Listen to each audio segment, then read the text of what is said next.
My name is Tony, and I'm writing this from prison. I've been here for over a year now, and I still can't shake the memories of that night. It was the night my life changed forever. It was the night I learned what real fear was. My friend Mike and I decided to rob a house. We had heard about a big old Victorian-style home out in the middle of nowhere. We thought it would be easy. We were wrong. We waited until 2 in the morning, thinking everyone would be asleep.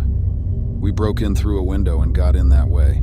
The house was dark and silent, but there was a stench we couldn't identify.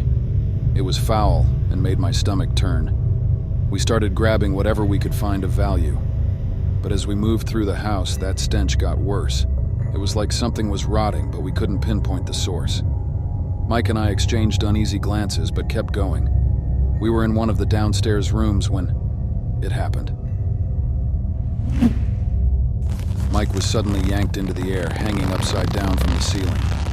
I barely had time to react before I stepped into a trap myself. A rope snared my leg, and I was pulled up next to him. We dangled there from the 12-foot ceiling, struggling to free ourselves. A light flicked on, blinding us for a moment. When my eyes adjusted, I saw the homeowner standing in the doorway. He was a huge, hairy man with a wild look in his eyes. He smirked and said, "Well, what do we have here?" We didn't respond, just kept struggling to free ourselves. The homeowner watched us for a moment, then called out, "Binky." From the shadows emerged a Bengal tiger, its eyes gleaming in the dim light. My heart nearly stopped. Mike and I froze, terrified. The homeowner walked over and cut Mike's rope. Mike fell to the ground with a thud. The tiger pounced on him, sinking its teeth into his leg and dragging him towards another room. Mike's screams of pain and terror echoed through the house. I could only watch in horror, unable to do anything. But then something changed.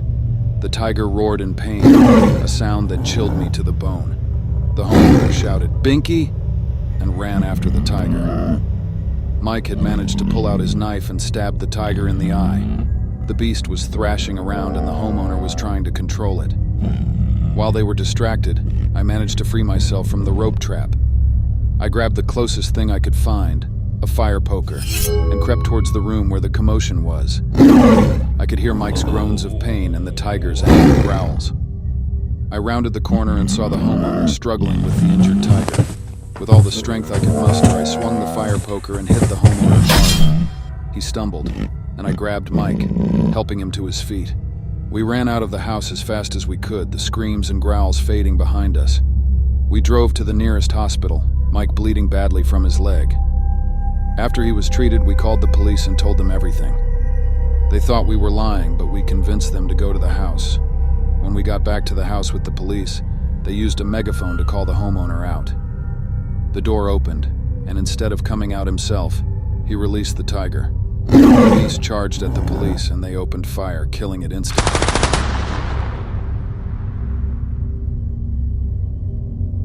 The homeowner, horrified and enraged, charged at the police himself. They had no choice but to shoot him too. He fell to the ground, lifeless. Even though we told the police everything, Mike and I were still arrested. We were charged with home invasion, theft, and breaking and entering. Now, I sit in this cell, replaying that night over and over in my head. The stench, the traps, the tiger, the screams. I never thought my life would turn out like this. I never imagined I'd end up in prison, scarred by a night of horror. But here I am, paying for my mistakes. If I could go back, I'd do things differently. I'd never set foot in that house. But it's too late for regrets. Now all I can do is serve my time and hope that one day, I'll find a way to move on from that nightmare. I often think about Mike. He survived, but he's in another prison, serving his own sentence. We haven't spoken since that night. I think about the homeowner sometimes. Who was he? Why did he have those traps, that tiger?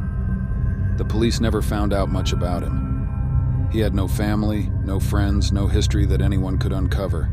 It's like he appeared out of nowhere, a monster hidden in plain sight. So, this is my story. It's not a happy one, but it's mine. It's a story of fear, regret, and survival. It's a story of a night that changed everything, and it's a story I'll carry with me for the rest of my life.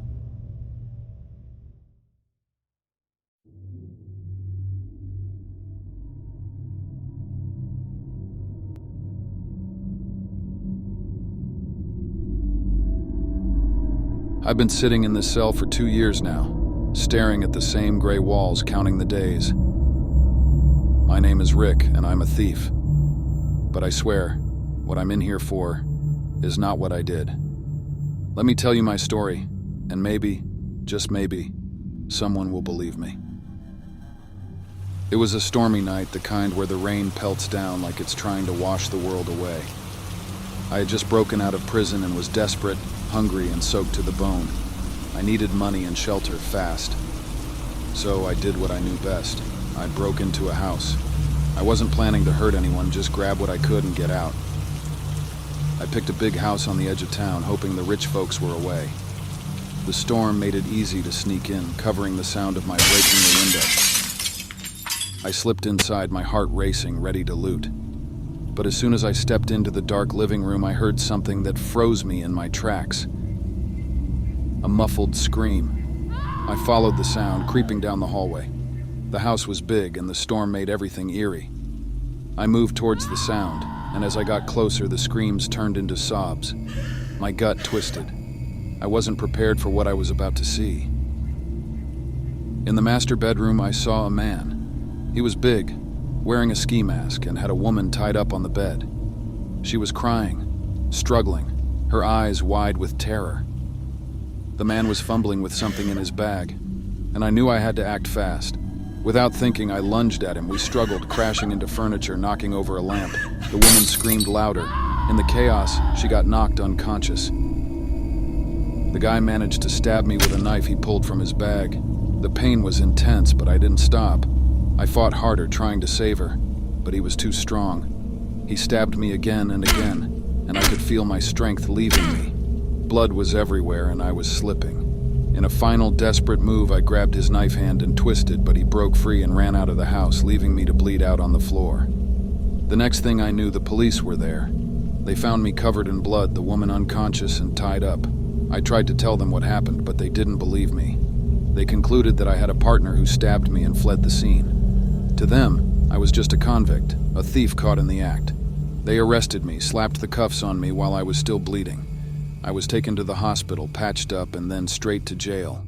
They charged me with assault, attempted rape, and breaking and entering. The woman, poor thing, had a serious head injury and couldn't remember a thing. She couldn't testify for or against me. The evidence was stacked against my favor. My fingerprints were all over the scene, and I had a record. The jury didn't take long to convict me. Now here I am, back in prison, this time for something I didn't do. I see the same walls every day, the same faces. Some nights, I lie awake, thinking about that woman, hoping she's okay. I wonder if she'll ever remember what really happened, if she'll ever come forward to clear my name. I replay that night over and over in my head. If only I had stayed put. If only I hadn't tried to play the hero. But I couldn't just stand by and let that monster hurt her. It was the right thing to do, even if it cost me my freedom. This place, San Quentin, it's a living hell. The guards don't care about our stories. To them, we're all guilty. The other inmates, they don't believe me either. They think I'm just another predator who got what he deserved.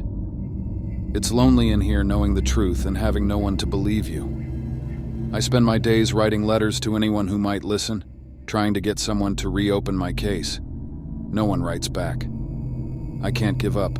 I have to keep trying, for my own sanity. I'm not a hero.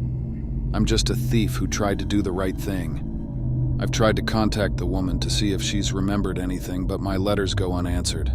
I don't blame her. She's been through hell, just like me. But I hope one day she'll remember, that she'll come forward and tell the truth. It's my only hope of getting out of here.